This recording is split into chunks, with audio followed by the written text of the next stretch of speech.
She stepped off that train weighing 240 pounds, and every single person on that platform laughed. Every single one. The women covered their mouths, the men didn't bother. And the rancher who had agreed to marry her, Colton Hayes, a man known across 3 counties for his iron word and steady hands, stood at the back of that crowd and said absolutely nothing. Nothing. She picked up her own suitcase, straightened her coat, and walked toward a life that had already decided it didn't want her. But here's what none of them knew yet. That woman was about to change everything. If this story already has your attention, hit that like button right now and drop a comment telling me what city you're watching from. I want to see exactly how far this story travels. Now let's go back to where it all began. The letter arrived on a Tuesday. Colton Hayes found it wedged beneath the door of the ranch house sometime before breakfast, which meant someone had ridden out from town before sunrise just to deliver it.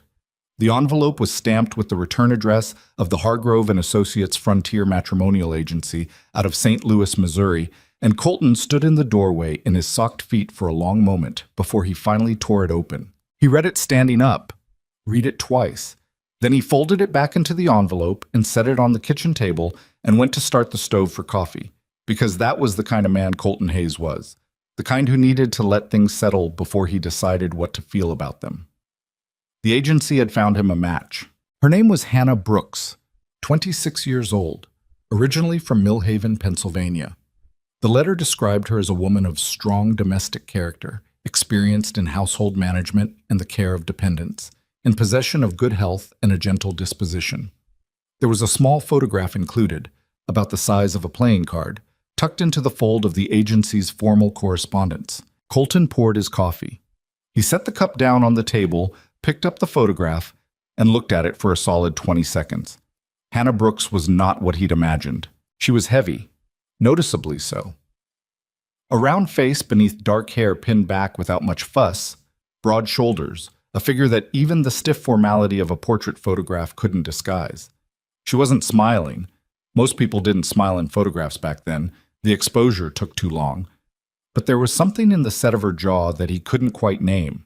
Something that looked less like shyness and more like someone who had learned not to waste energy on things that didn't matter. Colton drank his coffee and looked at that photograph a while longer.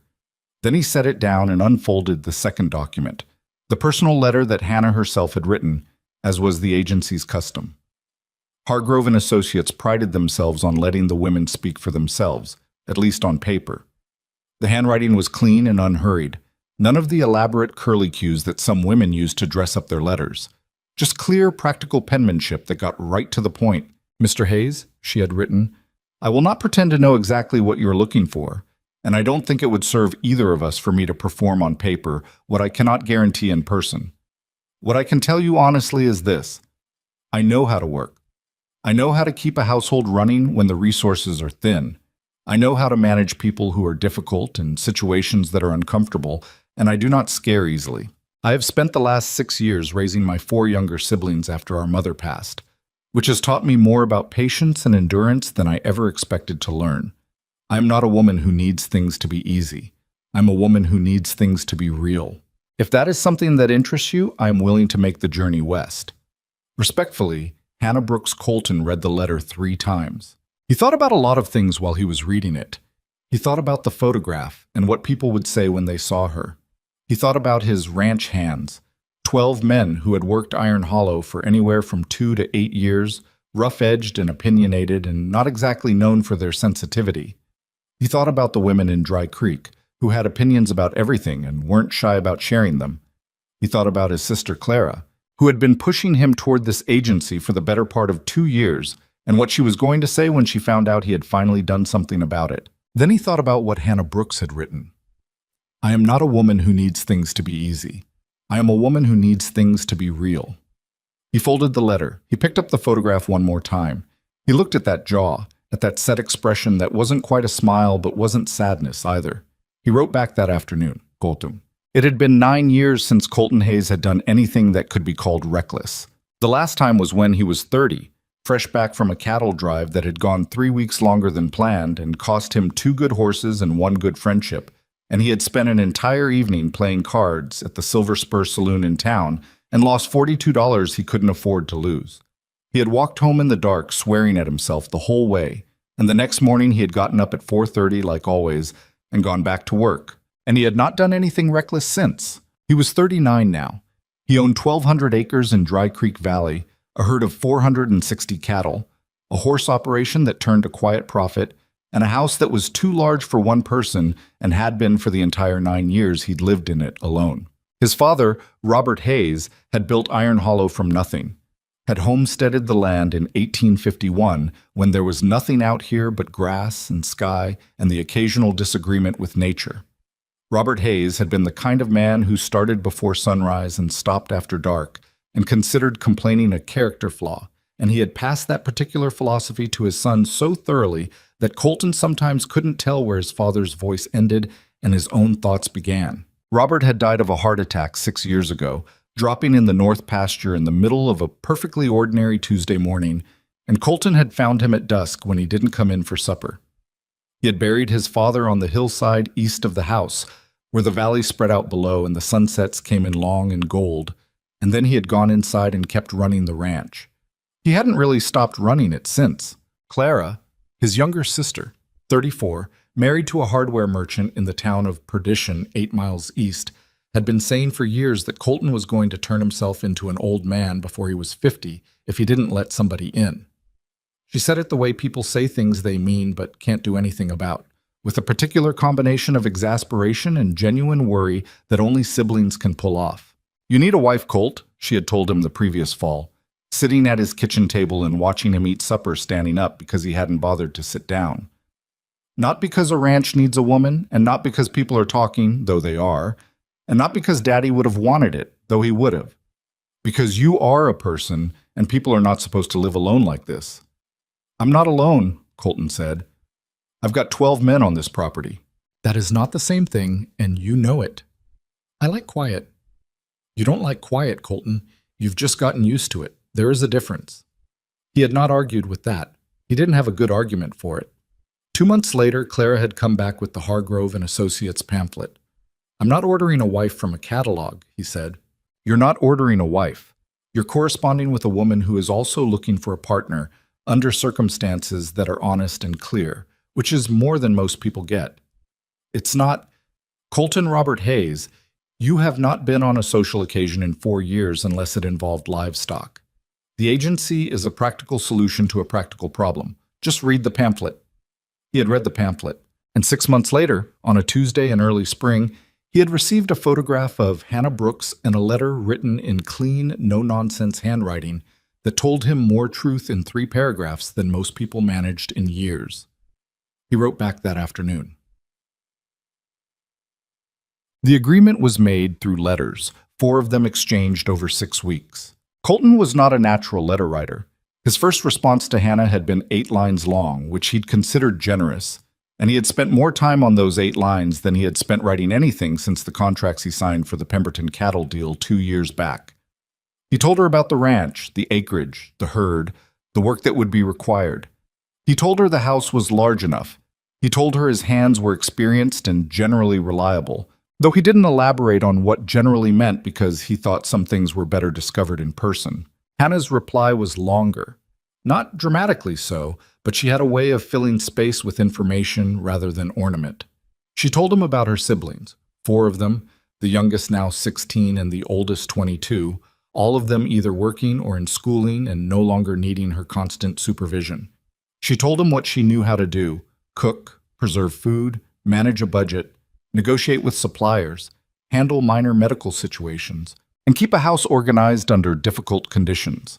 She mentioned, plainly and without apparent emotion, that she expected he had concerns about her appearance based on the photograph, and that she wanted him to know she was not in the habit of pretending things were different than they were. That line had sat with Colton for 3 days. "I expect you have concerns about my appearance based on the photograph." He had written back, "I will not pretend I had no reaction to the photograph.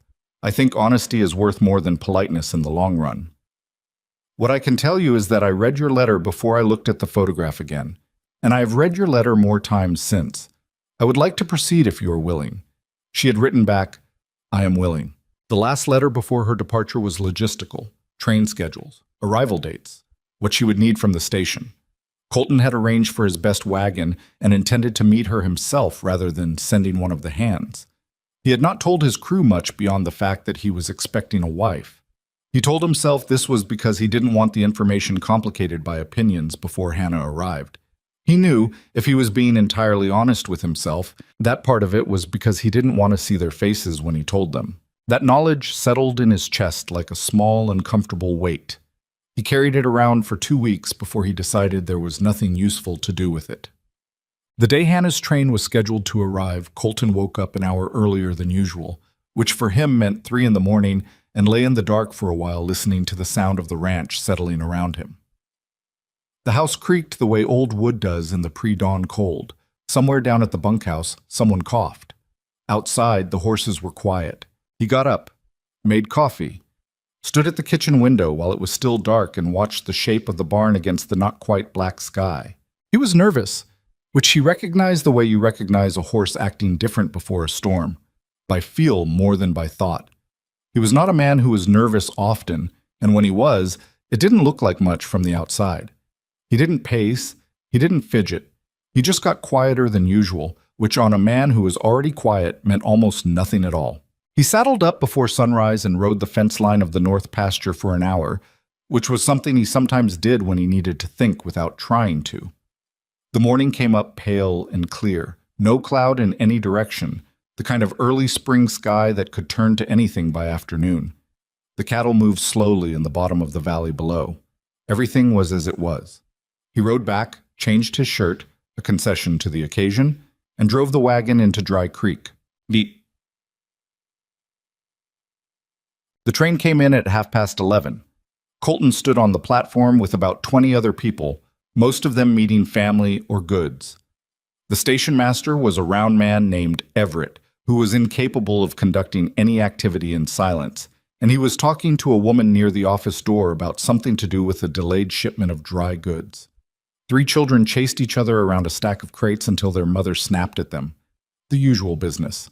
Colton stood near the back of the crowd, hat in his hands, watching the train come in. The passenger cars emptied gradually. He watched the doors, watched the steps. A family with 3 children and too much luggage. A traveling salesman with a sample case. 2 young men who looked like they were headed to the silver mines up north. An older woman in black who was met immediately by a man who might have been her son. Then Hannah Brooks appeared in the doorway of the second passenger car. Colton recognized her immediately from the photograph, which he had looked at enough times in the past 6 weeks that he felt almost guilty about it. She was wearing a dark blue traveling coat, practical and plain, slightly worn at the cuffs.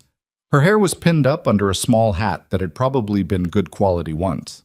She was carrying a single suitcase, battered brown leather with a broken clasp held shut with a length of twine, and a smaller bag over one shoulder. She stood at the top of the steps for a moment before descending, and Colton could see her taking in the platform, the crowd, the unfamiliar faces of Dry Creek. Her expression was composed, not stiff, not frightened, just contained, the way someone looks when they've decided to hold everything together for the next few minutes. She was bigger than the photograph had made clear. That was Colton's first concrete thought, and the fact that it was his first concrete thought was something he would think about later that night when he was alone, and it would not make him feel good about himself. The laughter started almost immediately. Not everyone, not even most people. But there were a handful of younger men at the edge of the platform, cowboys from the look of them, maybe 3 or 4, and one of them said something in a low voice that Colton couldn't catch, and the others laughed, and one of them made a comment about whether the train had gone lopsided from the weight. Someone nearby snickered. A woman, which was somehow worse, turned to her companion and said something behind her hand and didn't try very hard to be quiet. Hannah heard it. Colton could see from 40 feet away that she heard it, because her jaw tightened just slightly, that set expression from the photograph appearing in living form. And then she picked up her suitcase with both hands, the twine on the clasp straining, and walked down the steps. Colton moved through the crowd. He reached her about 10 feet from the base of the stairs. She was already walking toward the main exit, head up, eyes forward, like she had somewhere to be and planned to get there regardless. He stepped into her path, not blocking her, but placing himself in her line of sight, and held out his hand. "Hannah Brooks," he said. She stopped, looked at his hand, then at his face. "Mr. Hayes," she said. Her voice was steady. "Colton," he said. You can call me Colton." She shook his hand. Firm grip, brief, businesslike. "I can take that," he said, reaching for the suitcase. "I've got it," she said. He didn't push. He gestured toward the wagon, and she fell into step beside him, and they walked through the tail end of the crowd without speaking. Colton was aware of the looks, the sideways glances, the small conversations that started as they passed, and he kept his eyes straight ahead and his face neutral, which was something he was good at, and he hated himself a little for being good at it in that particular moment. They reached the wagon. Colton took the suitcase then. She let him, without comment, and loaded it into the back along with her shoulder bag. He held out a hand to help her up. She looked at it for a second, then took it and climbed up. He came around to his side and got up and clicked the horses into motion. For the first mile out of town, neither of them said anything. Then Hannah said, "How far is the ranch?" "About 7 miles. Little over an hour at this pace." "All right." Another silence. "The road gets rough past the Miller Creek crossing," Colton said. "I should have warned you." "I'll manage." He looked at her sideways. She was watching the landscape, the open valley rolling out ahead of them, the line of cottonwoods following the creek bed to the south, the foothills turning green in the early spring light. Her expression was harder to read now than it had been at the station, less defended somehow. Like whatever she'd needed to brace herself for back there had passed, and now she was just looking at the country. "You've never been west before," Colton said. It wasn't a question. "No." She kept looking at the hills. "It's bigger than I expected. The sky is bigger." "Takes some getting used to." "I imagine it does." He let another mile pass.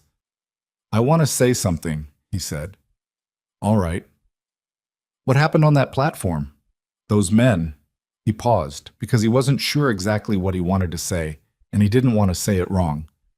"That was not—" "I should have, Mr. Hayes," she said. "Colton." "Colton." She said it flatly, not unkindly. "I have been living in a body that other people have opinions about since I was 9 years old. What happened on that platform was not the worst thing that has happened to me this week, and it was certainly not the worst thing that will happen to me at your ranch." She paused. "I'm not telling you that to be dramatic. I'm telling you so you understand that I'm not fragile. You don't need to manage my feelings about it." Colton was quiet for a moment. "That's not what I was trying to do," he said. "I know." She glanced at him then, just briefly. "But it usually is." They rode the rest of the way to the ranch mostly in silence. It wasn't an uncomfortable silence, exactly. It was more like the silence of two people who were still figuring out the shape of each other, testing the air. Colton thought about what she had said on that platform. "I'm not fragile." He believed her. That was the thing. He had spent 10 minutes with this woman, and he already believed her completely. Iron Hollow Ranch sat at the northern edge of the valley, backed up against a long ridge of limestone that caught the afternoon light and turned almost amber in the evenings.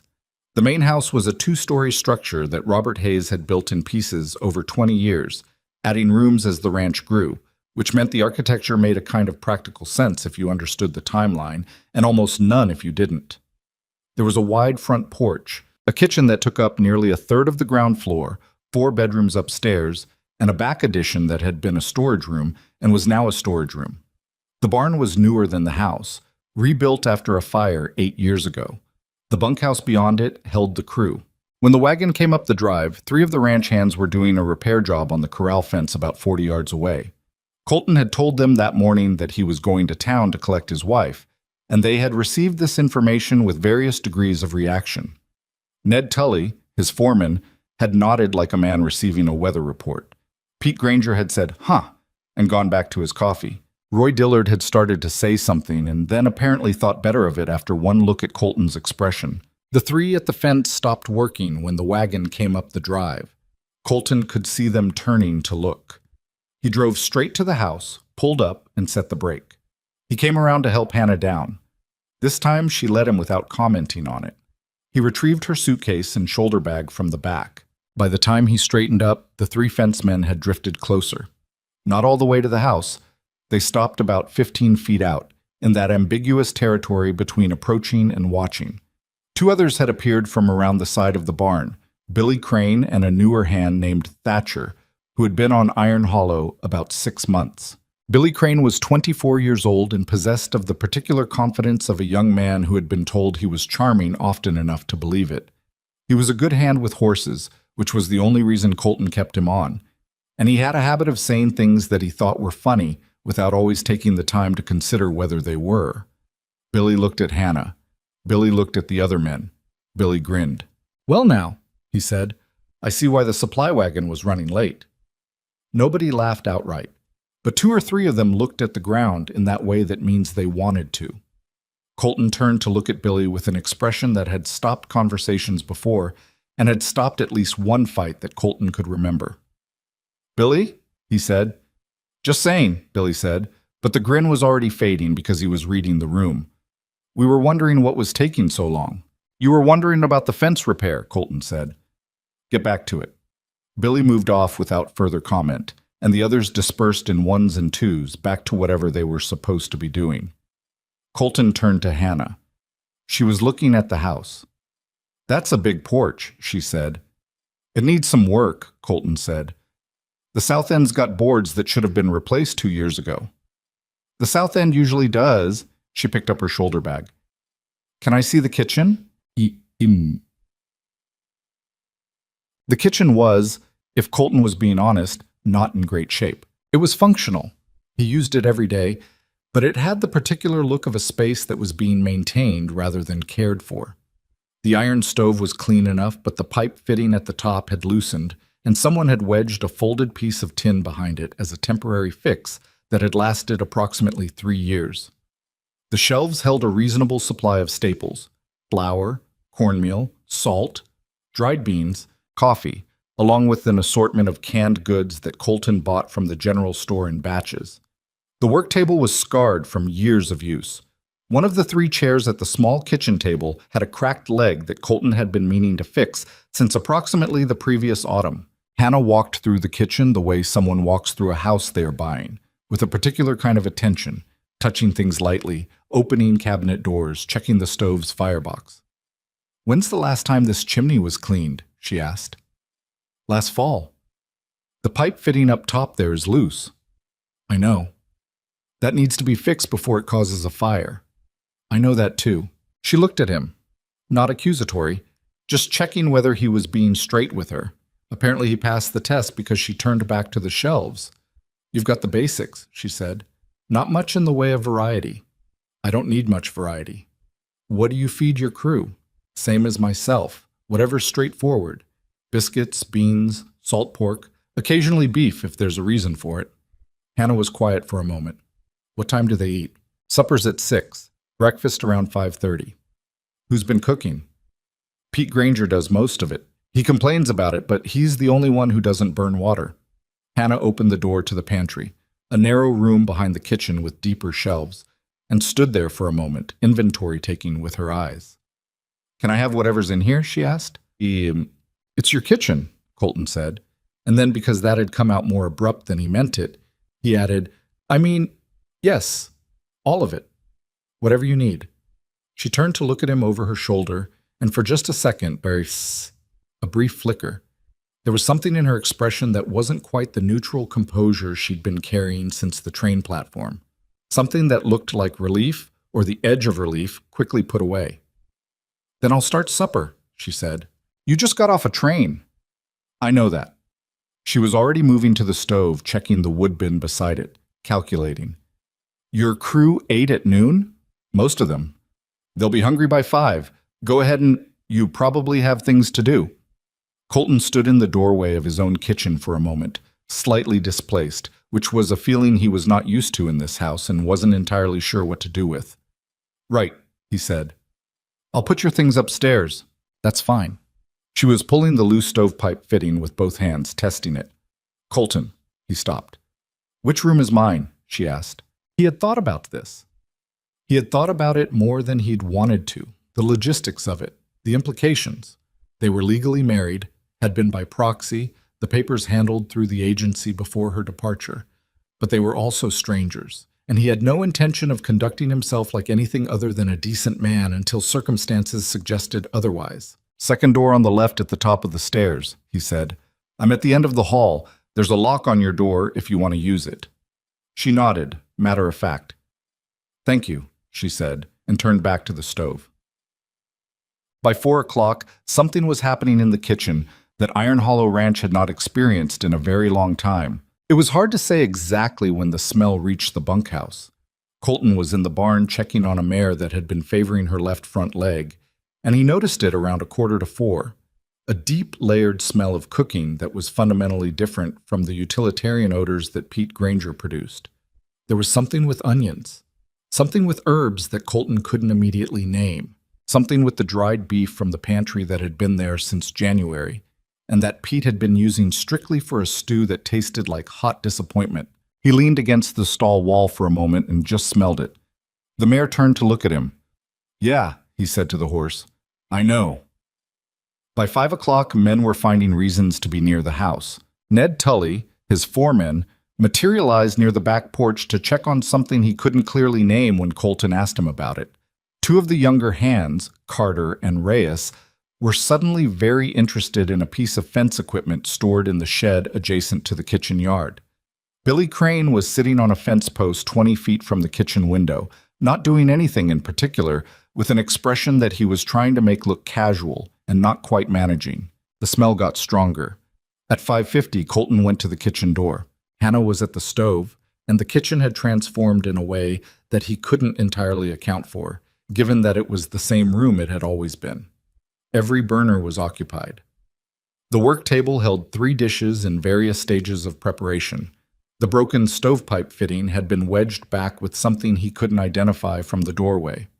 Cloth and tin, it looked like, packed in tight. The cracked chair was pushed to the side and a straight-backed one from the parlor had been moved in to replace it. Supper in 10 minutes, Hannah said, without turning around.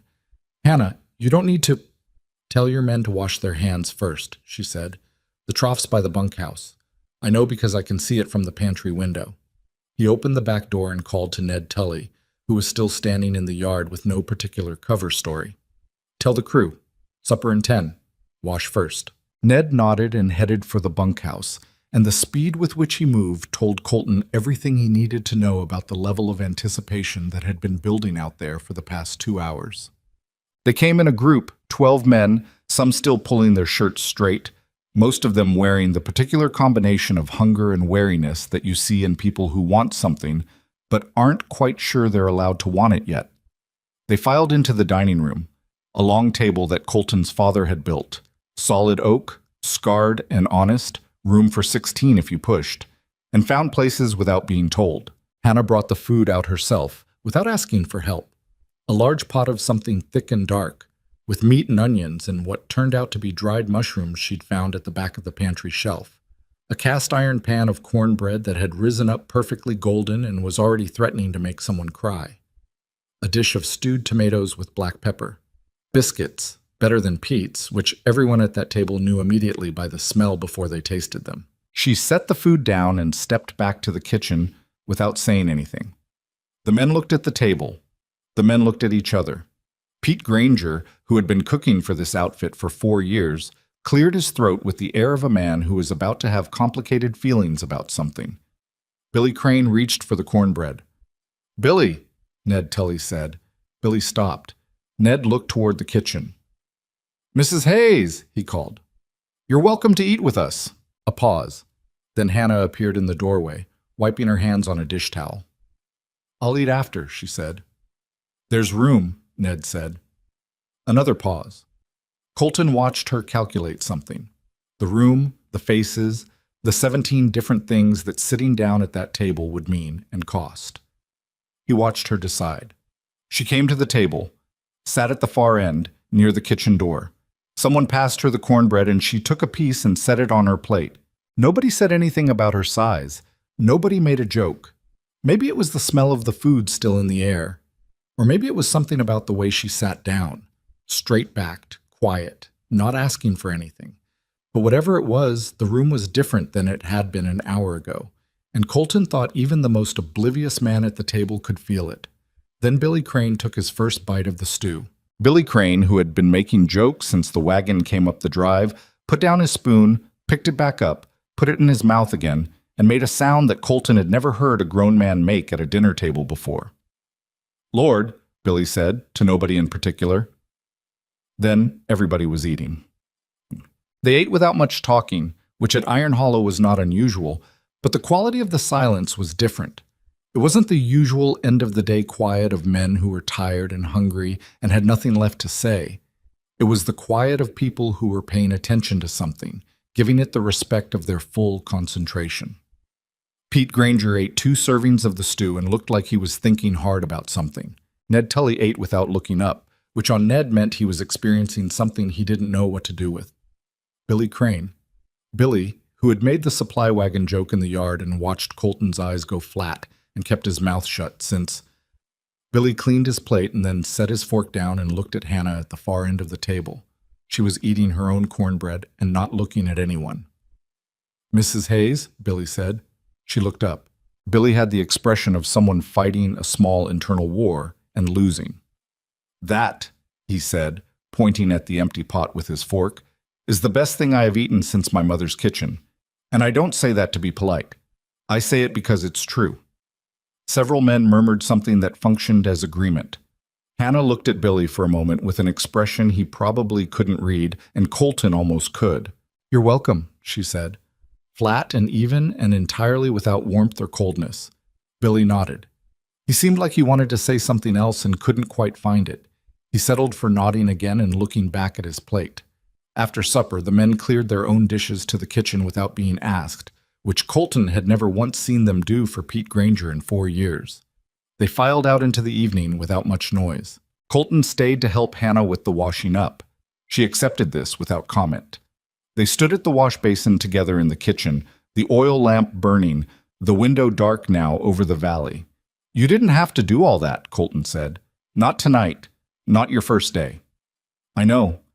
She passed him a pot to dry. They won't forget that. "It was supper," she said. "That's all." He dried the pot, set it on the shelf. "Hannah."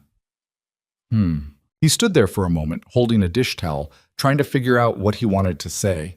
He had a lot of practice not saying things, and this particular moment felt like the kind where that habit might cost him something. "I'm glad you came," he said finally. I know it wasn't easy." She was quiet for a moment, her hands in the wash water. "No," she said. "It wasn't." She handed him another pot without looking at him. "But I've had worse Tuesdays," she said. And something about the way she said it, not a joke, not an invitation to feel sorry for her, just a plain statement of a woman who had been through harder things and knew the difference, made Colton feel for the first time in longer than he could easily remember that Iron Hollow Ranch was less empty than it had been this morning. He dried the pot. Outside in the dark, the valley settled into night, and the ranch went quiet around them. And the kitchen smelled of food and wood smoke and something that Colton didn't have a word for yet, but suspected, if he lived long enough, he eventually would. The first week at Iron Hollow was an education for everyone involved, and not all of it was comfortable. Hannah woke before 4 the first morning. She lay in the dark of the upstairs bedroom, second door on the left, as Colton had said, listening to the sounds of the house and figuring out which ones were normal and which ones weren't. The floorboard near the window had a particular creak. The wind came off the ridge to the north and made the eaves whistle at a certain pitch when it turned. Somewhere downstairs, a door that wasn't fully latched tapped against its frame in a slow, irregular rhythm that would have driven her out of her mind within a week if she didn't fix it. She got up, got dressed in the dark, because she'd unpacked her things the night before and knew where everything was, which was one of the habits she'd developed raising 4 younger siblings in a house where mornings were never simple. She laced her boots, pinned her hair back without a mirror, and went downstairs. The kitchen was cold. She built the fire in the stove from the wood bin, which was running low. She added that to the list she was already keeping in her head. And while it was getting its temperature up, she went through the pantry again with the benefit of a full night's rest and better judgment. The inventory was not terrible. It was a bachelor's pantry, which meant it was heavy on things that kept and light on things that tasted like anything. There was plenty of flour, enough lard, a reasonable amount of cornmeal, coffee, good quality, salt pork that had been there a while, some dried fruit at the back of a shelf that turned out to be edible, barely, She found a crock of molasses behind a bag of dried beans and made a quiet note of it. She started biscuits first, because biscuits required time and because men who worked from before sunrise needed something in them before they went out. While the biscuits were in the oven, she made a proper pot of coffee. Not the watered-down version she'd found in the pot on the stove that first evening, which had tasted like someone had showed coffee beans a picture of hot water. She sliced the salt pork thin and got it in a pan with some of the dried onion from the pantry, and by the time the sky outside the kitchen window had gone from black to gray to the thin early blue of a clear morning, the kitchen smelled like somewhere a person might want to be. She heard footsteps on the stairs at 5:05. Colton appeared in the kitchen doorway, already dressed and boot-wearing in the way of a man who had been up for a while. He stopped when he saw her and registered the stove, the pans, the coffee pot, without saying anything for a moment. "You didn't have to start breakfast," he said. "I know," she said, which was the same answer she'd given him the night before about supper, and he seemed to recognize that they were going to be having this particular exchange at regular intervals, and that it was going to resolve the same way every time. He poured himself a cup of coffee and sat at the kitchen table, and for a few minutes the only sounds were the pan on the stove and the fire in the stove and the wind finding the eave gap it liked somewhere above them. "Your wood bin is low," Hannah said. "I'll have someone split more. The latch on the back door doesn't catch right. It was tapping all night." "I know about that. How long have you known about it?" A pause. "Couple years," he said. She didn't say anything to that. She didn't need to. Colton turned his coffee cup in his hands. "There are a lot of things on this place that have been waiting on the list for a couple years," he said.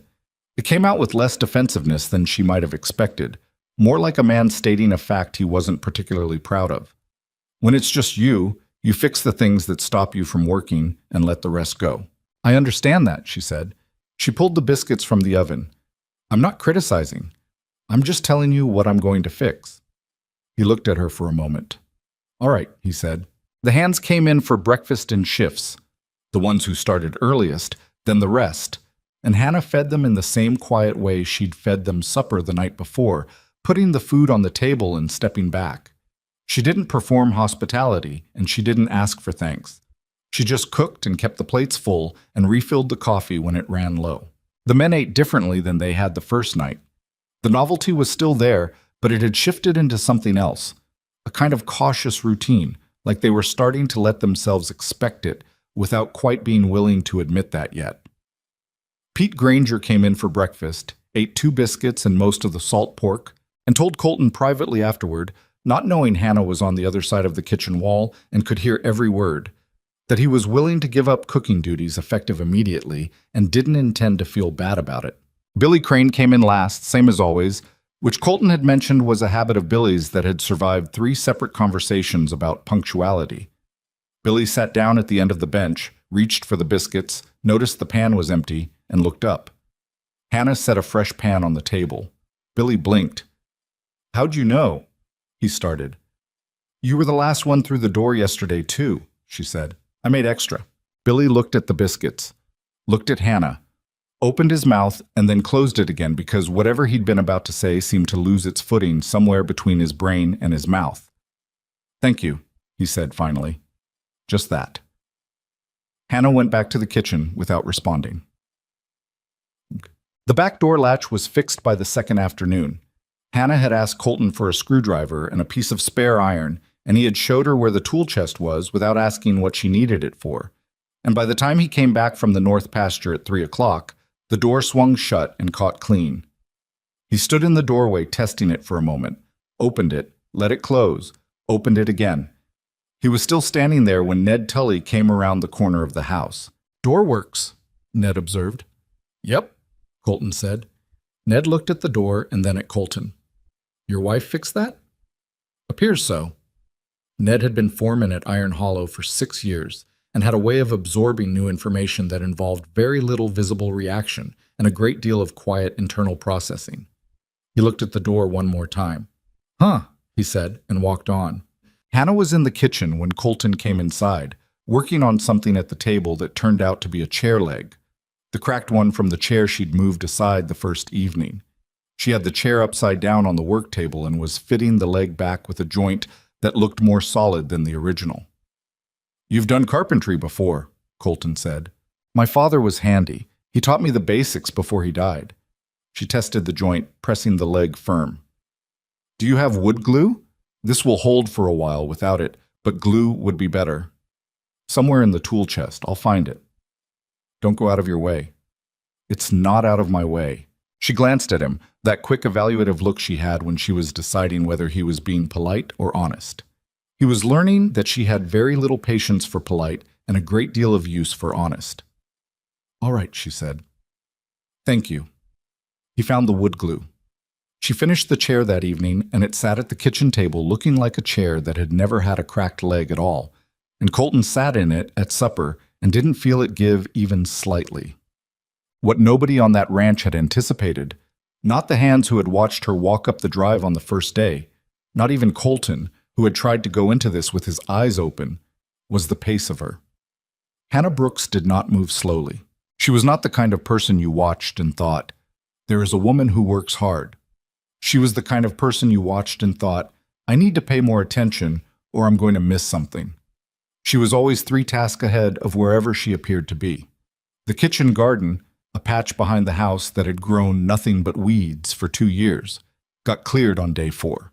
She did it herself in the early afternoon between the dinner dishes and the start of supper prep, and when Colton came around the corner and found her pulling dead growth with her bare hands and piling it in the wheelbarrow, he stood there for a moment with the distinct feeling that he was witnessing something he didn't have the context to fully explain. What are you clearing? She said. I can see that. Why? Because if I get seeds in the ground in the next 2 weeks, we'll have vegetables by August. She pulled a root and tossed it in the wheelbarrow. Beans, tomatoes, squash, maybe beets if there's good sun on this side. The soil's rocky back here. I know, I'll work around it. He watched her for a moment. She was sweating. She had her sleeves rolled up and dirt on both arms, and she was working at a pace that most of the hands would have considered respectable. You want help? He asked. If you have time. I can make time.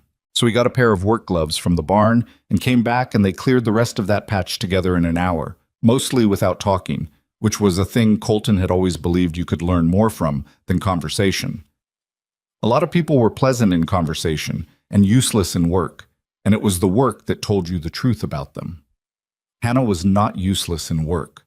She was focused and practical and not inclined toward complaint, and she had a good eye for the difference between a stone worth pulling and a stone better left alone, which was a judgment that applied to more things than gardens. When they finished, she looked at the cleared patch and said, That'll do, with the same flat satisfaction she brought to everything she completed, and went inside to start supper.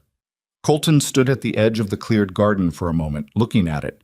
He thought about the letter she had sent him. I know how to work. She had not been overselling it. Chab, by the end of the first week, the rhythm of the ranch had shifted in ways that were small but accumulated. The dining room table, which Colton had eaten at alone or with Ned occasionally for years, was now filled twice a day.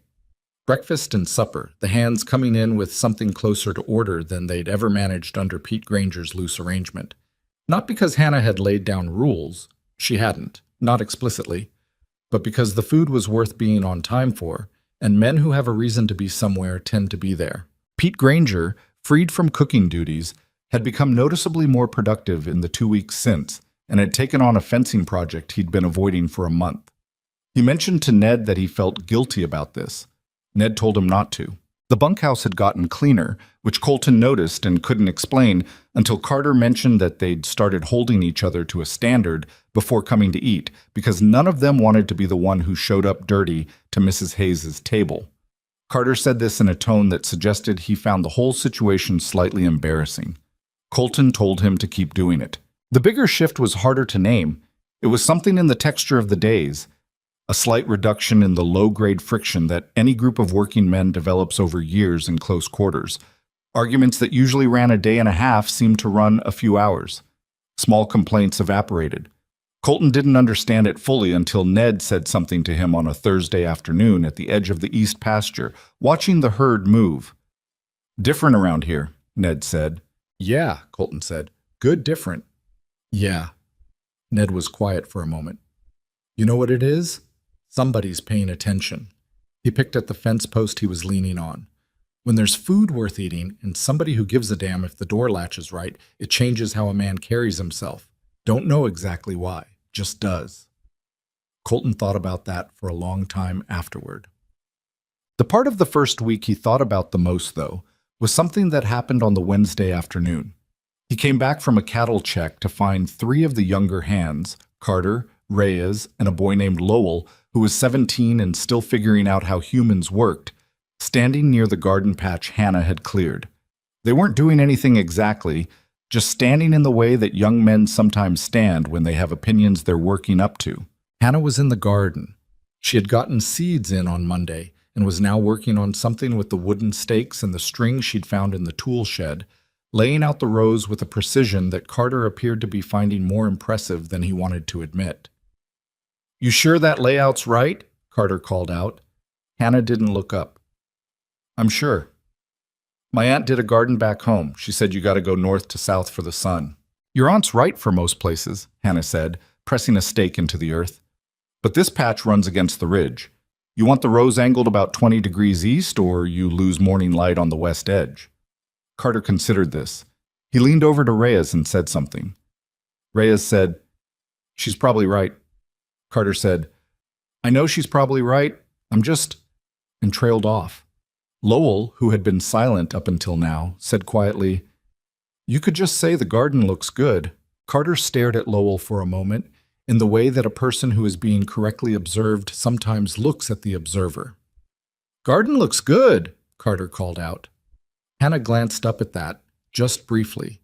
Something crossed her face that was not quite a smile, more like the early weather conditions for one. "Thank you," she said. Colton had watched this from 30 feet away, from the corner of the barn, without announcing himself.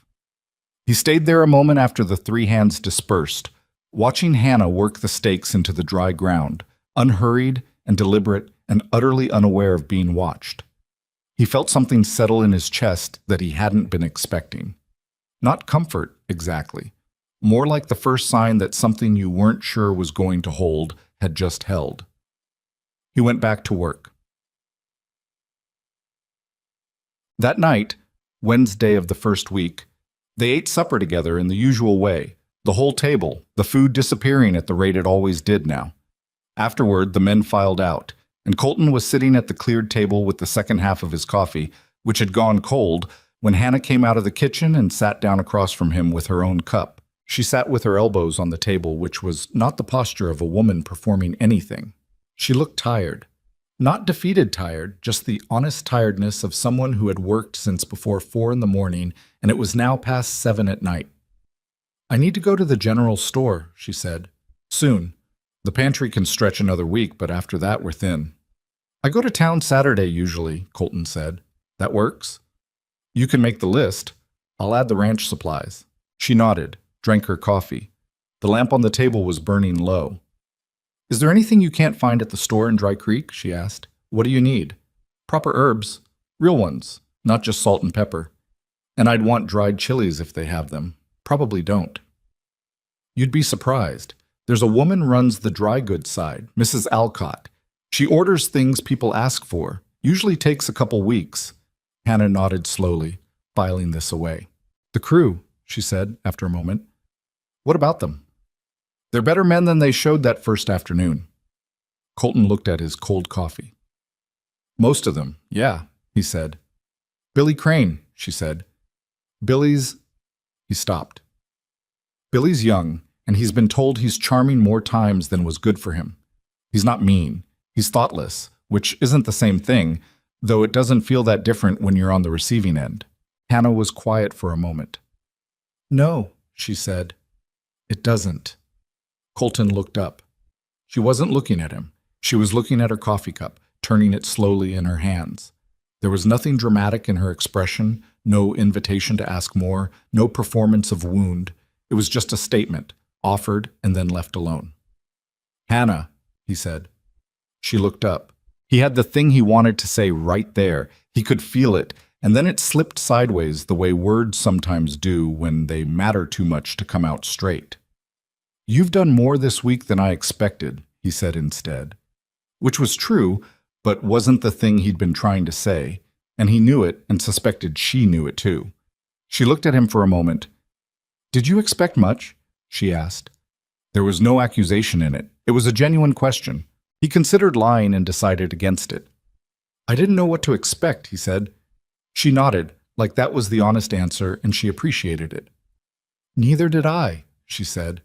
She finished her coffee and stood up and took both cups back to the kitchen, and Colton sat alone at the big oak table for a while, listening to the valley wind finding the eaves again. The back door latched shut tight when a gust came through the yard. He heard it catch clean. He sat there in the near dark and thought that the week had gone differently than he'd imagined it would, and that he was not exactly sure what that meant yet, but it meant something. And for Colton Hayes, a man who had spent 9 years letting the days pass without much consideration of what they added up to, that in itself was new.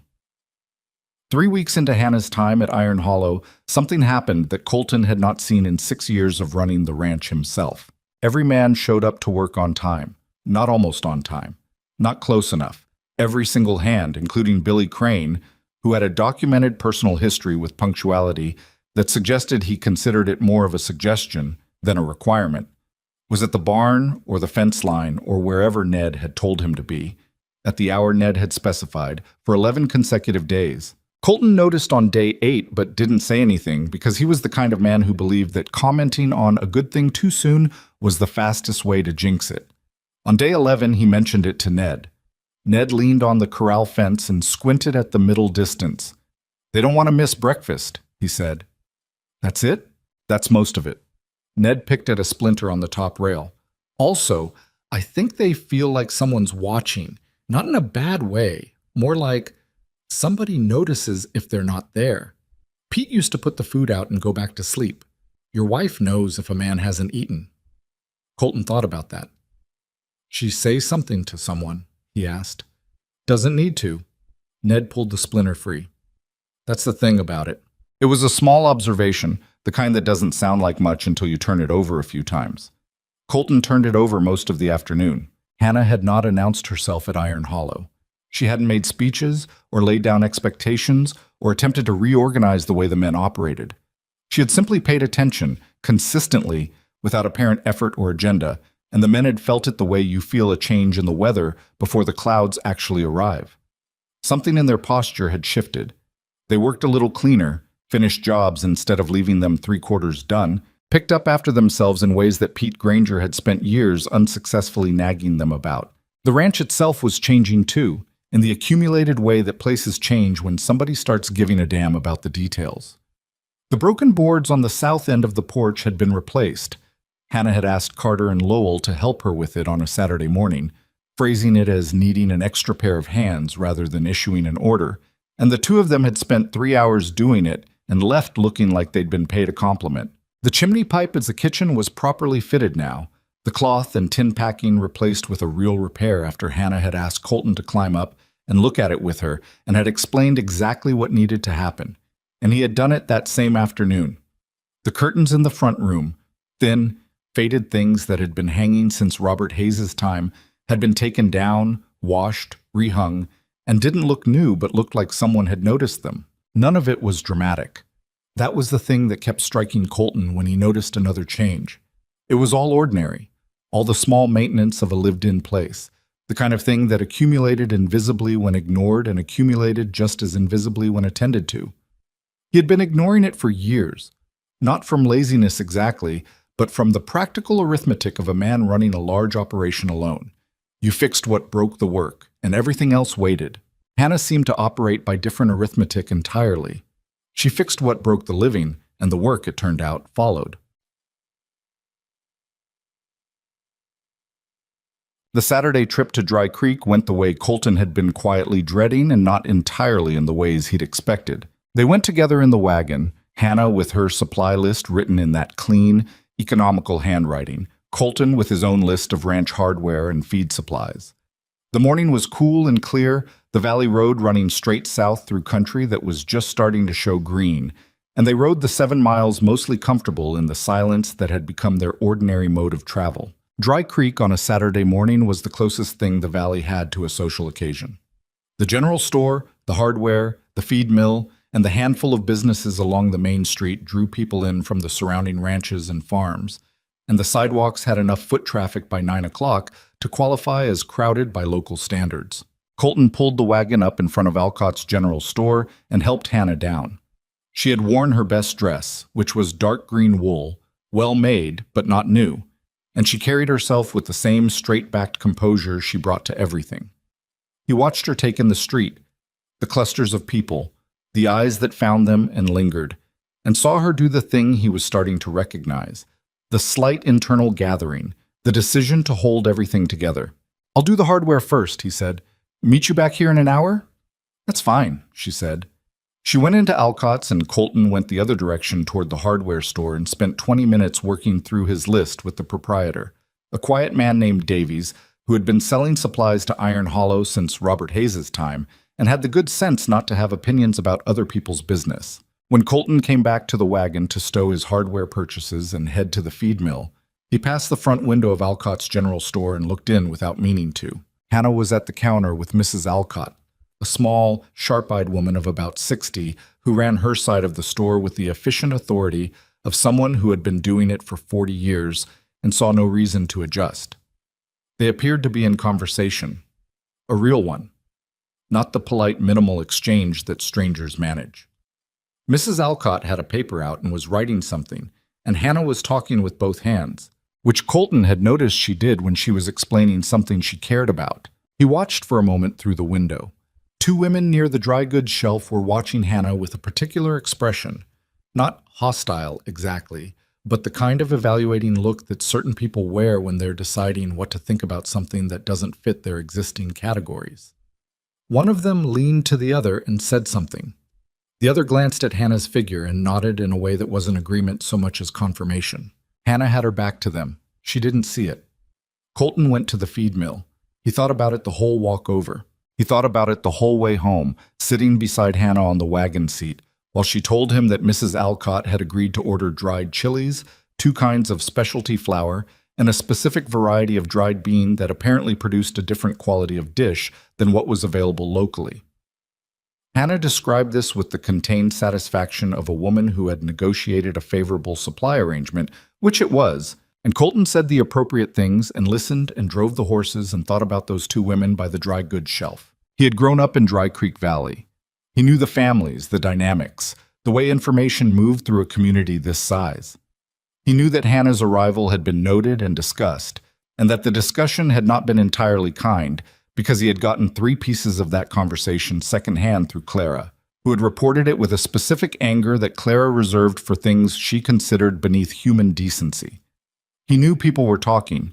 What he hadn't let himself sit with until now was how much of his own behavior had been shaped by that knowledge. How often in the past 3 weeks he had been careful. When they went somewhere together, what he said in front of the men, how he positioned himself, in ways that he had not consciously named as careful, but that he could now see for what they were. He had been managing it, managing how it looked, managing what people thought. He drove the wagon up the ranch road in the afternoon light, and felt like a man who had just found something unpleasant about himself that he didn't have the option of putting back now that he'd found it. The moment that changed things happened on a Tuesday, 3 weeks later. It was a hot afternoon, the first genuinely hot day of the season, the kind where the sky goes white at the edges and the air has weight to it. The crew was working on the north fence line, a long repair job that Ned had organized to take most of the week. And Colton was out there with them because the job needed more hands than usual, and because Colton Hayes was not the kind of rancher who directed work from a porch. He came back to the house at midday to find a situation already in progress. There were 2 women on the front porch of Iron Hollow Ranch, not women he knew well, neighbors from a property about 4 miles east, a mother and daughter named Weatherspoon, who had apparently come to call. The mother was in her 50s, broad-shouldered and certain of herself, the kind of woman who visited people to determine things. The daughter was about Hannah's age and had the look of someone who had learned to take cues from her mother. Hannah was on the porch with them, standing near the door in a way that suggested she had come out to receive them rather than invite them in, which was a detail that Colton filed away. He could hear the conversation from the yard. Mrs. Weatherspoon was talking about the ranch, the work involved, the demands of a frontier property, The type of woman that kind of life required. She was saying it in the particular way of someone who is making a point without technically making a point. "It's not an easy life," Mrs. Weatherspoon was saying as Colton came up the porch steps. "Not for everyone. It takes a certain constitution." "Margaret," the daughter said quietly, "I'm just saying what's true, Eliza." Mrs. Weatherspoon looked at Hannah with an expression of concerned generosity that was doing a lot of work to cover something less generous. "You're a long way from home, Mrs. Hayes. If you ever found the adjustment too difficult, I imagine the agency would have provisions." Mrs. Weatherspoon, Hannah said. Her voice was level. Not cold, not heated. Level in the way a table is level when someone is taken care with it. "I appreciate your concern," Hannah said. "I do. But I've been running a household since I was 20, managing 4 people who needed things from me every day, on a budget that would have made your grocery list look like an extravagance. I repaired a chair last week, cleared a garden bed, refitted a chimney pipe, and replaced 6 porch boards. I've cooked 2 full meals a day for 14 people for 3 weeks without a day off, and the food has not been bad." A brief pause. "I am not struggling with the adjustment, but thank you for stopping by." Mrs. Weatherspoon opened her mouth. "I'll tell Colton you came," Hannah said, with the exact tone of someone ending a conversation. Colton was standing on the top porch step and had been for most of this exchange, and Mrs. Weatherspoon noticed him now with the slight adjustment of a person who has just realized they've been seen. "Mr. Hayes," she said. "Mrs. Weatherspoon," he said. "Eliza." He stepped onto the porch and stood next to Hannah, not in front of her, next to her. "I'll walk you to your buggy." He walked them to their buggy. He said polite and meaningless things on the way. He watched them drive out of the yard and stood there for a moment looking at the road. When he came back to the porch, Hannah was still there, leaning against the railing with her arms crossed and looking at the valley below. "You heard most of that," she said. "Yeah, I handled it." "I know you did." She was quiet for a moment. The hot afternoon pressed down on everything. "Was that going to be a regular thing?" she asked. "People coming out here to see if I'm managing?" Colton leaned on the railing a foot away from her. He thought about lying and dismissed it. "Probably for a while," he said. Hannah made a sound that wasn't a laugh and wasn't quite its opposite. "All right," she said. "Hannah, I don't need you to apologize for other people, Colton." "I'm not apologizing for them. He stopped, tried again. "I've been careful. Since you got here. About how things look, what people think. I've been doing it without saying I was doing it, which is its own kind of problem." She turned to look at him. "I know," she said. He looked back at her. "You know, a woman in my situation knows," she said plainly. "You weren't cruel about it, but yes, I know." She turned back to the valley. "You're telling me now, which is different." He stood there feeling the particular discomfort of a man who has been more honest than he intended to be. "It won't keep happening," he said. She looked at him again, and this time the look lasted long enough that he could see her deciding something, testing the weight of the words. "All right," she said finally. "I believe you." It was Billy Crane who broke open what everyone else had been circling around. It happened at supper on a Thursday evening, about a week after the Weatherspoon visit, in the ordinary way that important things sometimes happen, without warning, without setup, in the middle of passing the cornbread. Billy had been different since the first week, not transformed, not suddenly thoughtful in ways that didn't come naturally to him, but quieter in the particular way of someone sitting with something uncomfortable. He ate his meals without commentary. He did his work. He stopped pushing at the edges of things in the way that had been his habit. Then on that Thursday, in the middle of supper, he put down his fork. "I want to say something," Billy said. The table went quiet. In the way tables go quiet when someone announces they're going to say something, which is rarely the precursor to anything uncomplicated. He was looking at Hannah, who was at her usual spot at the far end near the kitchen door. "I said something ugly the day you got here," Billy said. "About your—" He stopped. His jaw worked. "About the way you look. The supply wagon thing." He said it looking right at her, which Colton suspected was costing him more than it appeared. "I don't have an excuse for it. I was trying to get a laugh from the boys, and I didn't think about the fact that you were a person standing right there who was going to hear it." The room was very quiet. "I've been cooking up apologies for a while," Billy said, "and they all came out wrong because they all started with explaining myself, and I don't think you need my explanation. I think you just needed me to say I was wrong. So that's what I'm saying. I was wrong." Hannah had been watching him through this with an expression that Colton couldn't fully name. Not forgiving, not withholding, something in between that was doing its own quiet work. "Billy," she said. "Ma'am, you said the best thing I've eaten since your mother's kitchen," she said. "On the first night." Billy looked confused by the direction. "Yes, ma'am." "Did you mean that?" "Yes, ma'am. Every word." "Then we're even," she said. "Don't do it again." Billy nodded slowly, like a man who has been let off a hook he thought was permanent and doesn't entirely trust the relief of it. "No, ma'am," he said. Colton looked at his plate. He thought about his own careful behavior over the past weeks. The managing, the positioning, the things he'd let pass without comment. He thought about what Hannah had said on the porch. "I know. You weren't cruel about it. But yes." He thought about the 9 years he had run this ranch alone, and how the loneliness of it had snuck up on him so gradually that he had stopped recognizing it as loneliness and started calling it quiet. He thought about how in 3 weeks, this woman he barely knew had fixed a door latch, and a chimney pipe, and a chair leg, and a garden patch, and 14 men's relationship to the time on their own, and had done it all without once asking anyone to notice. He thought about how he almost hadn't written back to the agency. He thought about the photograph, and the way his first thought when he saw her had been about her size, and how small and ashamed that felt now in comparison to the actual size of who she was. He ate his supper and said nothing. But something in him had shifted in the permanent way that things shift when you've finally named a thing you've been looking at sideways for a long time. Outside, the first summer heat settled over the valley. Inside, the table was warm and loud with men who had become something close to a household, held together by food and repaired furniture and someone who paid attention. And it was not perfect. It was not close to perfect. It was 12 rough men and a rancher who didn't know how to say the right thing, and a woman who had been carrying herself like armor for so long she'd forgotten what it felt like not to. But it was real. And at Iron Hollow Ranch, real had always been worth more than easy. Clara Hayes Merritt arrived at Iron Hollow on a Wednesday morning without sending word ahead, which was her habit and had been since childhood. She pulled up in her husband's buggy, tied the horse herself at the post, and walked up the porch steps with the particular energy of a woman who had been thinking about something for a long time and had finally decided to do something about it. Colton was in the barn when he heard the buggy come up the drive.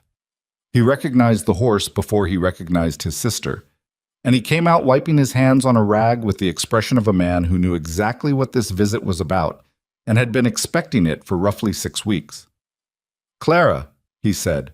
"Don't Clara me like that," she said, which was how she started most conversations where she felt she had the moral high ground, which in her estimation was most conversations. "I would have come sooner, but Thomas had the croup, and I had a situation with the supplier, and then I had to—" She stopped. She looked at the house. More specifically, she looked at the front porch, where the south end boards had been replaced, where the railings had been straightened, where someone had put a clay pot of something green near the door that had not been there the last time she visited. She stood very still for a moment. "She fixed the porch," Clara said. "Yeah." Clara looked at the clay pot. She looked at the front door, which was standing open to the morning air in a way that Colton's front door did not typically stand. She looked at the general condition of the house with the focused attention of a woman who knew exactly what this property had looked like for the past several years. "How is she?" Clara asked, and the change in her voice from when she'd gotten out of the buggy was significant. "You can ask her yourself," Colton said. "She's in the kitchen." Clara went inside. Colton went back to the barn and gave them an hour, which he judged was about right. When he came back to the house, he could hear the two of them in the kitchen, Hannah's measured tones, Clara's faster and more animated ones, the occasional sound of something being set on the counter or stirred in a pot. He went to the doorway and looked in. Clara was sitting at the kitchen table with a cup of coffee and the expression of a woman who had come to inspect something and found it already met her standards, which was not an expression Colton saw in his sister very often. Hannah was at the stove, not making anything in particular, just keeping the coffee warm, and she had the look of someone who was slightly surprised to be enjoying a conversation but was managing it. They both looked up when he appeared. Your wife told me about the Weatherspoon visit, Clara said. Did she? Margaret Weatherspoon has been the same unpleasant woman for 35 years, and I have no idea why I keep being surprised by it. Clara wrapped both hands around her cup. I want you to know, Hannah, that not everyone in this valley is— I know that, Hannah said calmly. Mrs. Alcott at the general store has been nothing but helpful, and most of the hands' wives I've met in town have been decent. Most, Clara noted. Most, Hannah agreed. Clara looked at Colton with an expression that said, clearly and without words, she is good, and I am relieved, and you should probably not need me to tell you that.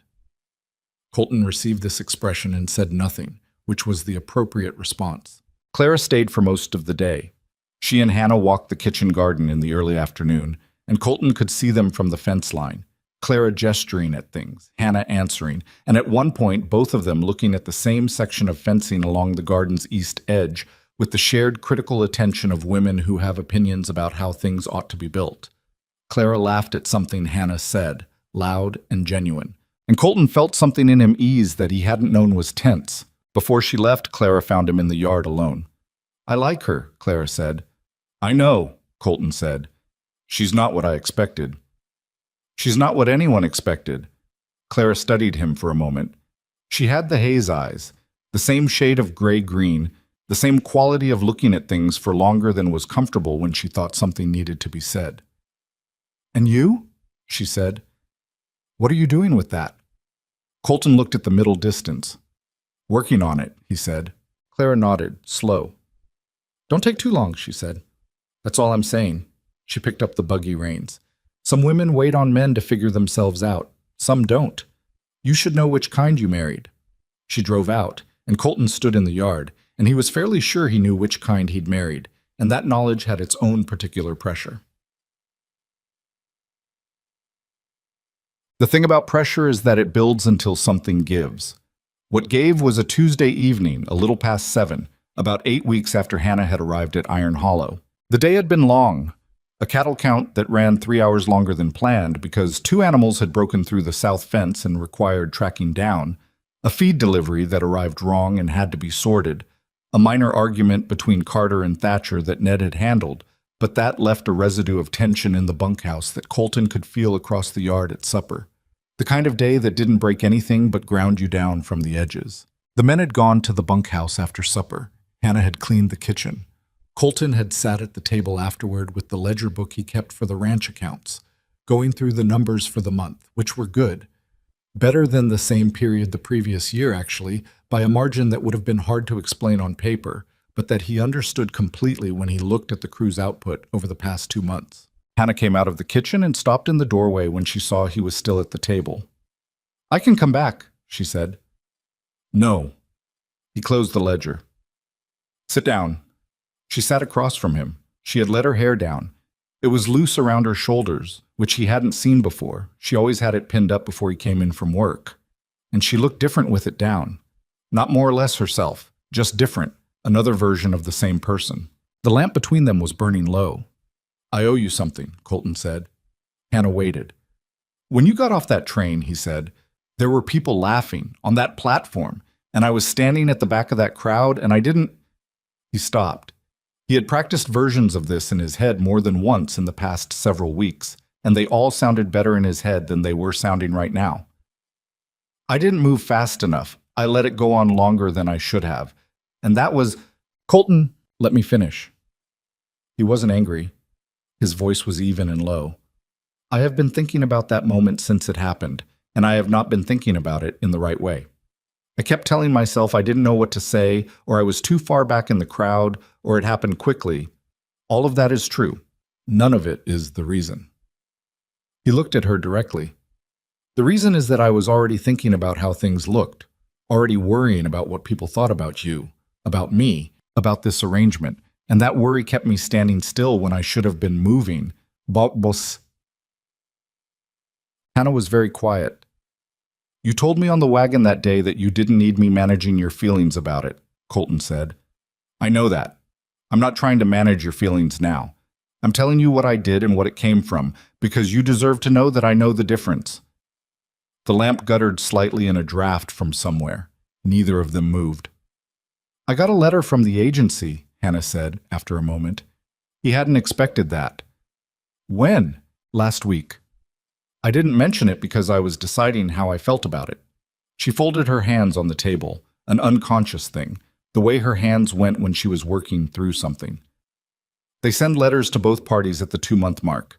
Standard practice, checking in, making sure the arrangement is satisfactory. Colton looked at her. Is it? That's what I was deciding. She looked at her hands. I wrote back this morning. What did you say? She looked up. I said it was.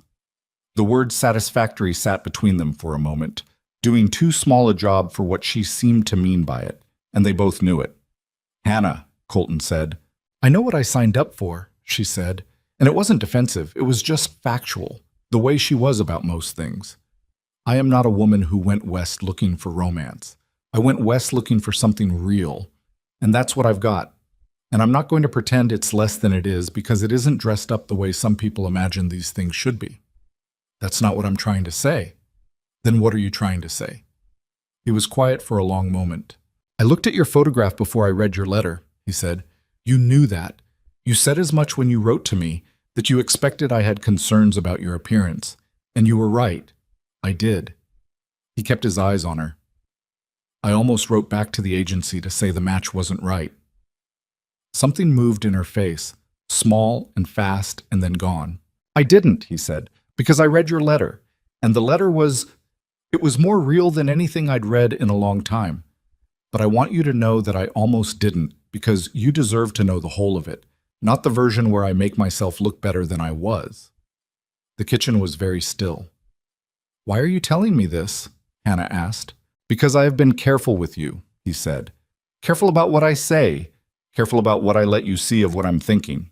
And I told you on that porch weeks ago that I was going to stop managing how things look, and I have tried, but I haven't been fully honest about this particular thing, and it has been sitting wrong with me. Hannah looked at him for a long time. Her face was doing something complicated that he couldn't entirely read. You're not the first person who looked at me and thought it was a mistake, she said. I know. My father used to say, she stopped, started again. He used to say I had to work twice as hard to be seen half as clearly, because the first thing people see, they decide. And everything after that is fighting the decision they already made. She paused. He wasn't wrong, but it gets tired. Spending your whole life fighting a decision somebody made about you before you opened your mouth. Yeah, Colton said. I imagine it does. I have never been the person people picked first, she said. I was the one who stayed. The one who was there when the one they wanted first wasn't available or didn't work out. My whole life has been being someone's second choice and making them glad they got me. Colton was very still. You're not my second choice, he said. You didn't have a first choice, she said, but it wasn't cruel. It was just honest, the plain edge of it. No, he said. I didn't. I had a photograph and a letter, and I almost stopped at the photograph. And I am telling you that the thing I almost let stop me was the worst judgment I almost made in 39 years. He paused. That's not a compliment designed to make you feel better. It's a fact. You have been the most capable and real person who has set foot on this property in longer than I can account for. And I sat at this table that first morning with your photograph and almost... He stopped. Hannah was looking at him with an expression he hadn't seen on her before. Something had come down slightly in it. Not all the way. She was not a woman who came down all the way, not easily, not quickly, but enough. I know you almost didn't, she said quietly. I knew that. I could see it. I can always see it. A pause. You wrote back anyway. I wrote back anyway. The draft found the lamp again and made the light move. Outside, the valley was settling into the deep summer dark, insects loud against the silence. I have spent my whole life expecting less, Hannah said, expecting people to see the outside of me and make their calculations and have me come up short. And then I show up anyway. And I work, and I prove, and I prove, and I prove, and I am so tired. Her voice didn't break. It just went quieter. I am so tired of having to prove it. Colton felt something catch in his chest. "You don't have to prove anything here," he said. "Not anymore. You did. You have. Whatever the cost was for that, I'm sorry for my part of it." Hannah was quiet for a long while. She looked at the table. She looked at her hands. She looked at the window, dark now, showing only the lamp's reflection, and the two of them sitting across from each other in the yellow light. "When I was packing to come here," she said slowly, "my youngest sister, Delia, she's 16, she asked me if I was scared, and I said no. She didn't believe me. You could see it on her face. She was right not to believe me." A long pause. "I was terrified. I had never been anywhere. I had never done anything that was just for me. Everything I had done for 6 years was for somebody else, and for the first time I was doing something for myself, and I didn't know if I was worth doing something for." The lamp burned. "You're worth it," Colton said. It came out plain and without decoration, the way he said things when he was being most honest, and it landed in the silence the way plain things do, heavier than the elaborate version would have. Hannah looked at him. She did not say anything for a moment. Then she reached across the table and covered his hand with hers. Not a romantic gesture, not yet.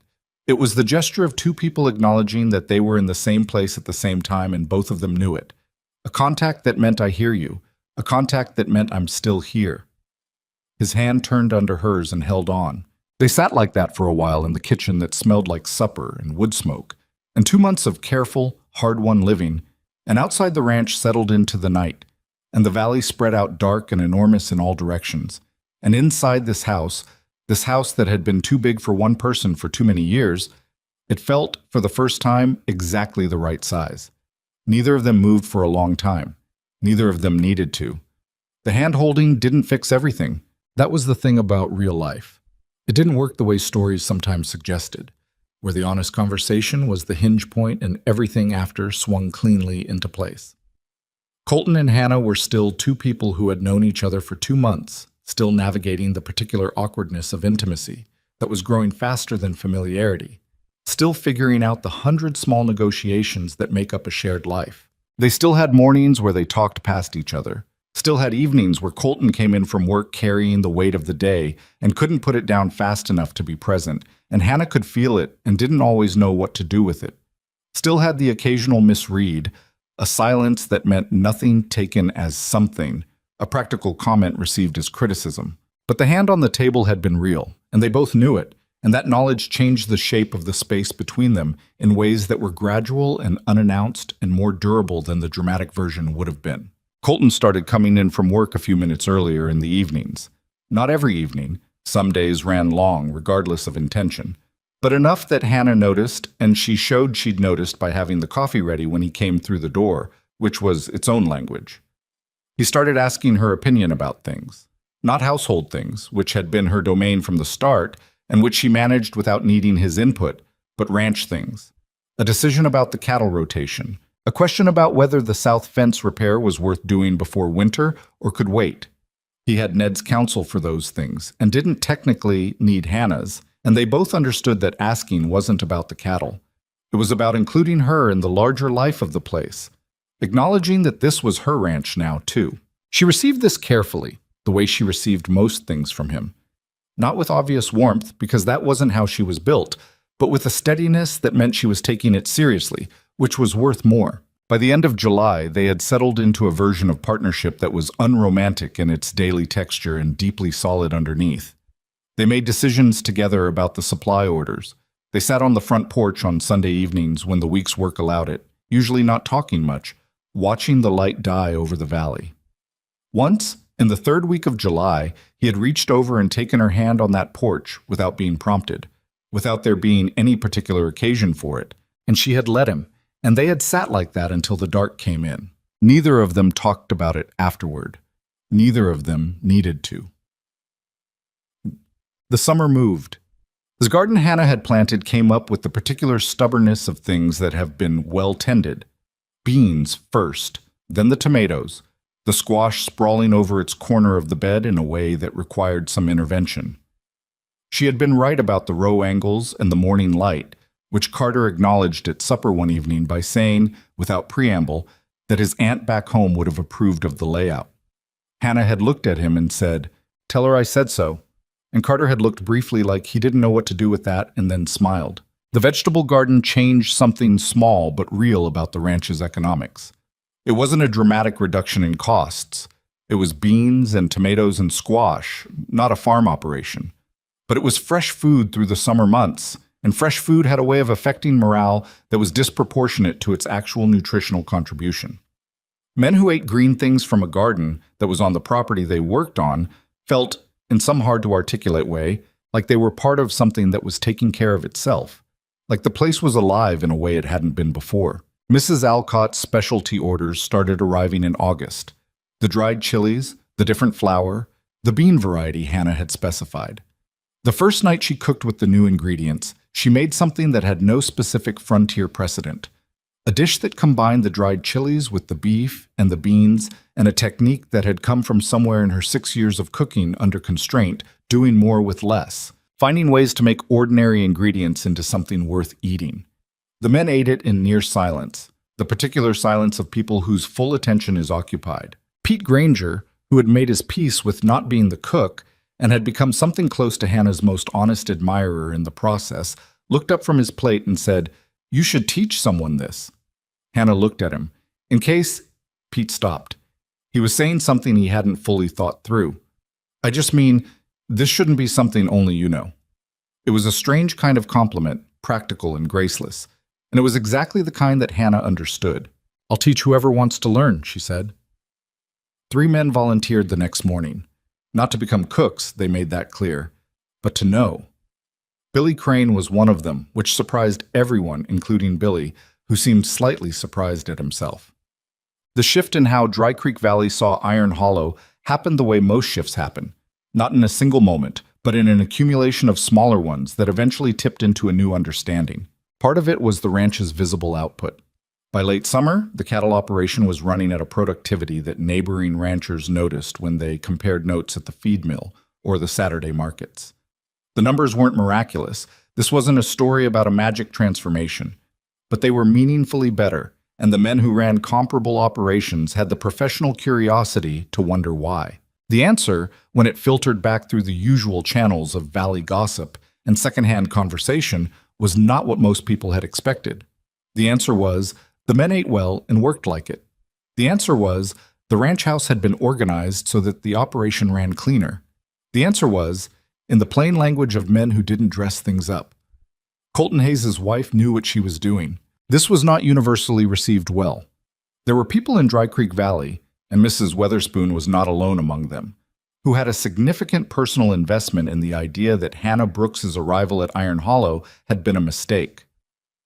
People who had said as much, early and often, in the specific way that communities sometimes decide on a narrative before the evidence is in. For those people, the evidence that was now coming in had the uncomfortable quality of requiring a reckoning. Some of them didn't reckon. Some people never do, and that's a truth worth sitting with. Not everyone who watches a person prove themselves wrong will revise their position. Some people look at the proof, acknowledge it in some private part of themselves, and then go right back to what they wanted to believe, because the belief does something for them that the truth doesn't. But enough people reckoned that it mattered. It was the Founders' Day social at the end of August that functioned as the unofficial measurement. Dry Creek held it every year. A gathering on the town green, tables of food, a small band, the social accounting that frontier communities ran on. Colton and Hannah went together, which was the first time they'd attended a public social occasion as a couple, and the thing that Colton did that Hannah didn't expect was this. He stayed beside her. Not hovering, not performing. He just didn't do the thing she had half anticipated, where the man retreats to his own social circle and the woman is left to manage her own position alone. He stayed in her orbit, introduced her to people he knew, ranchers, the banker, old acquaintances, and when he introduced her, he said her name and said she was his wife, and didn't add qualifications or context or apologies, just her name and the fact of who she was.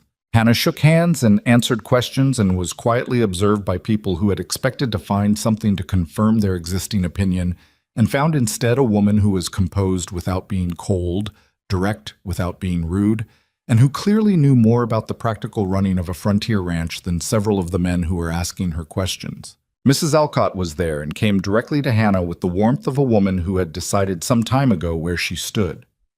A rancher's wife named Patrice Dooley, whose husband's property was 3 miles west of Iron Hollow, sought Hannah out specifically to ask about the bean variety she'd ordered through Alcott's, because Patrice had heard something about it and was interested.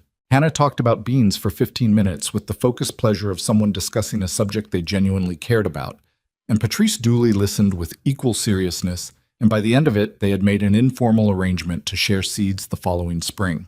It was not a triumphant social vindication.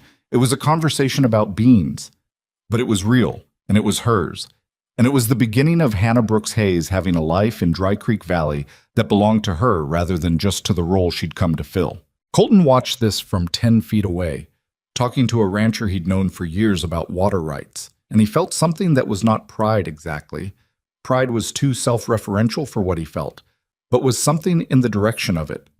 Something that had to do with watching a person take up the space they were owed in the world. He had not made that happen. He wanted to be clear with himself about that. Hannah had made it happen. He had just tried, lately and imperfectly, to not be in the way of it. In September, Colton's sister Clara came back to the ranch for a longer visit, this time with her husband Thomas and their 2 children. The children, a boy of 7 and a girl of 5, took about 40 minutes to become completely devoted to Hannah, which Clara observed from the porch with an expression of total unsurprise. The girl, Emma, followed Hannah through the kitchen in the particular way that certain children follow certain adults, the radar that children have for people who will take them seriously without condescending to them. Hannah showed her how to braid bread dough, hands over small hands on the flour-dusted table, patient and specific, and Emma concentrated with her whole small face. Clara came and stood in the kitchen doorway. "You're good with them," she said. "I raised 4, Hannah said. "I know, I just—" Clara paused. "You like it. It shows." Hannah kept her hands on the dough, guiding Emma's fingers. "She's easy to like," she said. Clara stayed in the doorway a moment longer. "Colton tells me you're thinking about expanding the vegetable operation next year," she said, "taking on the full east field behind the barn. The soil's better there, and if we're feeding 14 people, we might as well do it properly." He seemed, Clara chose her words, he seemed like a man who thought that was a good idea. Hannah glanced up. "He is a man who thought that was a good idea," she said. "We talked about it. We talked about it." Clara heard the weight of it. The ordinary, unremarkable fact of 2 people talking about a thing together, the ease of it, the way it didn't need underlining. She went back to the porch and found Colton sitting with Thomas, talking cattle, and she sat down beside them and didn't say anything because she didn't need to. Billy Crane left Iron Hollow in October, which had been expected. He'd mentioned since July that he had plans to try his luck at a ranch up north that was offering better wages for experienced horse work. He was 24 and restless, and this valley had given him what he needed for the time being, and he knew when to move on, which was one of the things Colton actually respected about him. The night before he left, Billy asked Hannah if he could speak to her, which he did formally, standing in the kitchen doorway with his hat in his hands in a way that was different enough from his usual manner that Pete Granger, watching from the hallway, later described it as genuinely touching, which from Pete was high praise. "I know I already said my piece at the table," Billy said, "back in June." "You did," Hannah said. "I just want—" He turned his hat in his hands. "I want you to know it changed how I think. Not just about you, about people in general." He stopped, tried again. "I thought being quick about people was smart. Sizing them up fast, that's what I thought clever men did. And I was wrong about that." He looked at her directly. "You're the best thing that's happened to this ranch since I've been on it. And I was one of the people who tried to make you feel like you didn't belong here, and I'll think about that for a long time." Hannah looked at him. "You learned it," she said. "That's not nothing." "I guess not. Where you're going, there'll be another person there that somebody's already decided about before they've had the chance to show themselves. Remember the stew?" Billy blinked. "The stew?" "First night, you put down your spoon and you said it was the best thing you'd eaten. You let the thing be what it was instead of what you'd already decided it was." She said it plainly. "Do that with people." Billy stood there for a moment. "Yes, ma'am," he said quietly. He left in the morning and the ranch went on, as ranches do, with the next day's work.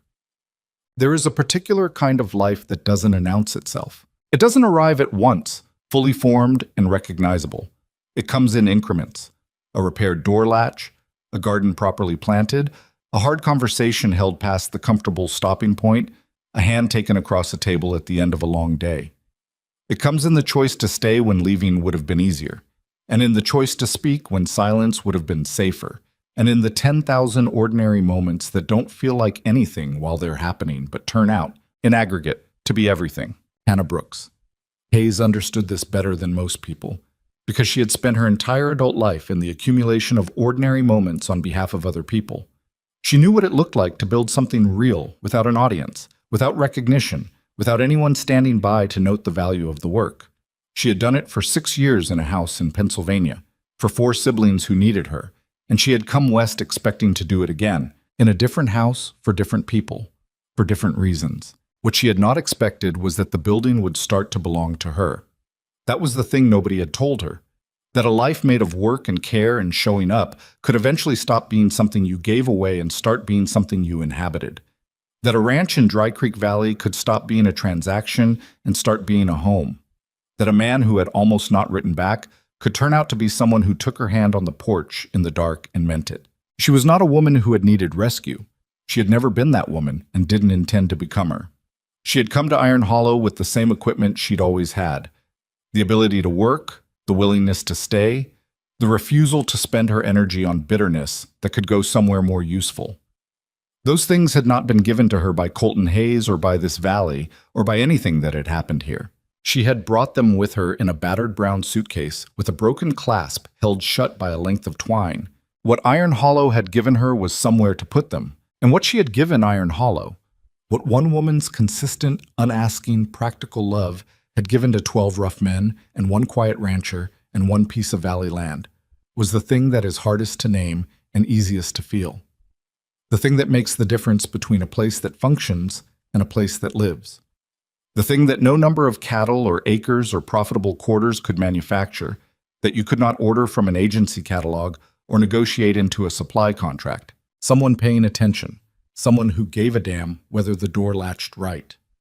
By the first frost of that October, Iron Hollow Ranch was a different property than it had been in the spring. Not unrecognizably different, the land was the same, the limestone ridge still caught the amber afternoon light, the cattle still moved in the valley below. But the quality of the life lived on it had changed in the way that a house changes when it becomes a home. So gradually you can't point to a single moment, but so completely that the before is hard to remember clearly.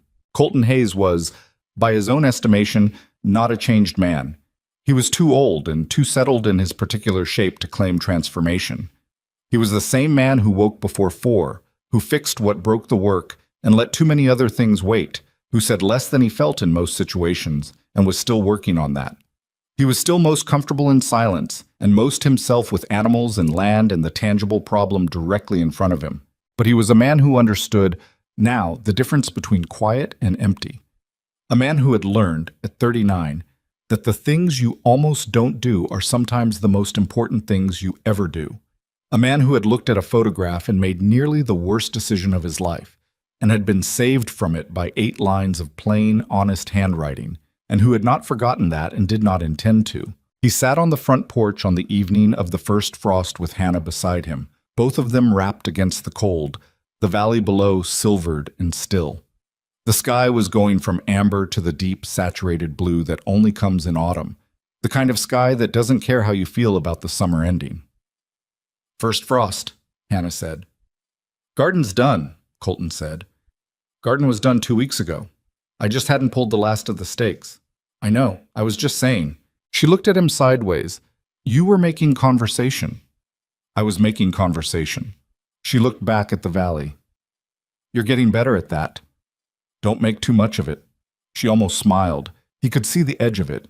They sat in the cold and watched the frost come down across the valley, the grass going white at the roots, the ridge behind the house going dark. The ranch was quiet in the way that working places go quiet at the end of the day. Not empty, just resting, everything that needed to be done today done. Everything else waiting for morning in the ordinary and manageable way. Hannah had a letter from her sister Delia in her lap, Received that morning and already read twice. Delia was doing well, had found work she liked, was talking about a young man she'd met, was full of the particular energy of a person whose life was just beginning to open up. Hannah had written back that afternoon, 2 pages in her clean, careful hand, and had told Delia what she'd figured out from the past months in ways she hadn't expected to be able to articulate when she'd started writing. She had told Delia, "You asked me before I left if I was scared. I told you no, and you were right not to believe me. I was more scared than I'd been in years. But here's what I know now that I didn't know then. Being scared of something is not a reason not to do it. It's usually a sign that it matters. The things that cost you nothing are worth nothing. The things that ask everything of you are the ones you'll still be glad of 20 years from now." She had written, "I am glad of this. Every difficult day of it." She hadn't read that part to Colton. Some things were for her sister. But sitting on the porch with him in the first cold of autumn, his shoulder 3 inches from hers, the ranch breathing around them in the dark, she thought it was true in a way that only became clear when you tried to put it into words. She was glad of this. Every difficult day of it. Colton reached over without looking at her and took her hand. The way he'd started doing, unhurried, unannounced, like it was the most ordinary thing, which it was becoming. She let him, which was its own kind of answer. The valley went fully dark below them. Somewhere in the bunkhouse, someone was playing a harmonica badly, which had been Lowell's recent hobby and which everyone was managing with varying levels of grace. The horses were quiet in the barn. The frost settled over everything it could reach. On a ridge in Dry Creek Valley, in a house that was finally the right size, 2 imperfect people sat in the cold and held on. There is no version of this story where everything was easy.